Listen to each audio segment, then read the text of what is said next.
Have you ever had to onboard a new executive? Or maybe you just landed a new opportunity and you're starting from scratch with a new manager. Hi, Julie Perrine here with All Things Admin.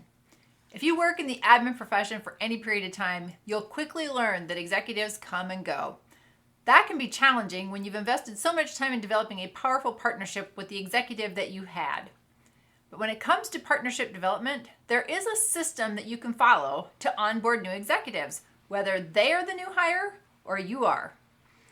And because this has happened to me so many times throughout my career, I actually developed a 5-step process that I've used when I needed to onboard a new executive.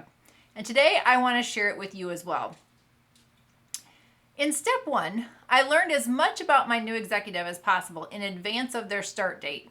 If they were an internal transfer, I'd try to speak to some of their former assistants or team members to get a feeling for their preferences, their temperament, and their overall work style. And if that wasn't possible, I'd ask to take a peek at their resume or learn what I could from their online profiles to get a feeling for who they are and what they had accomplished in their career. Step 2 then was all about proactively preparing for their arrival. When you're walking into an unfamiliar environment, it's always nice to feel welcomed. So I would get all of the things that I could ready and set up before their start date. I tried to make sure that their desk was stocked with office supplies, their computer was set up, and all of their logins were established, and I did whatever else I could to make their first day as easy as possible. Step 3 then was giving them the grand tour. So once my new executive arrived, I made a point to introduce them to the rest of the team, take them on a tour of the office, and give them a quick demo of any of the equipment or the printers that they would need to use while they were there. I tried to show them the ropes so that they were able to get into the swing of things more quickly. Step 4 then was about making sure that the entire team was involved as much as possible. Now, even though I was the one primarily supporting the executive, I always tried to make sure that they knew who else they could go to for additional support, both inside and outside of our department. I wanted the whole team involved in the onboarding experience, if at all possible. And step 5 then was establishing a daily meeting time.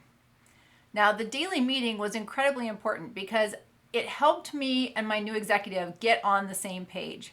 Sometimes it only lasted a few minutes, but that one-on-one time and the ability to ask questions and answer questions and give status updates and even review current goals and initiatives was absolutely priceless. And it also helped us to get to know each other much more quickly. And once my new executive was settled and had established that daily meeting with me, I used that time each day then to learn more about their preferences in communication, calendar management, meeting and scheduling, travel planning, project management. I used to call this my new executive interview.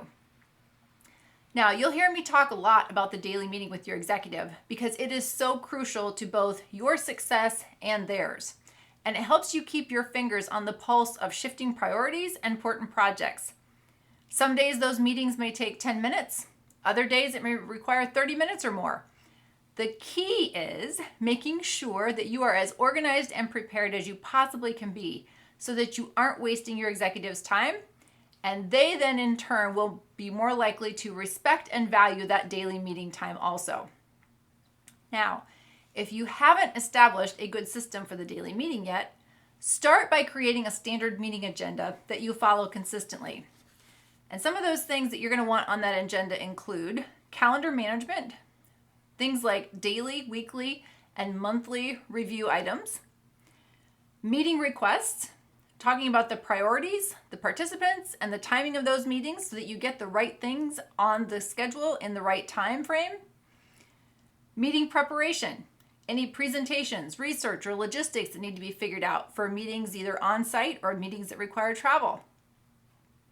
Travel planning, both their preferences and then pre-trip preparations that need to take place so that you're prepared and they're prepared before they walk out the door.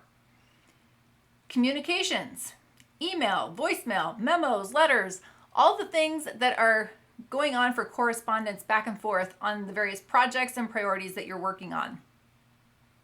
Projects, the status of things that are in progress, questions you may have about things that are happening, and if there's bottlenecks that are occurring, having discussions about what you can do to help alleviate some of those things. And then finally, trends, observations, and requests. So things that you see or hear that need to be shared, or requests for things that you need to do to be more effective in your work. Having a standard meeting agenda like this will help you be prepared, and it shows your executive that you're serious about the meeting and that you respect their time. And some days you may have things for every agenda category. Other days you may only have a few things to discuss.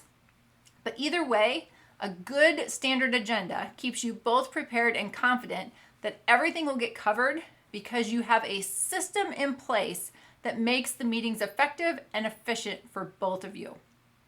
Now, whether you're working with a new hire or trying to reset with your current executives, understanding their expectations and communication styles will go a long way in helping you create an effective system for supporting them.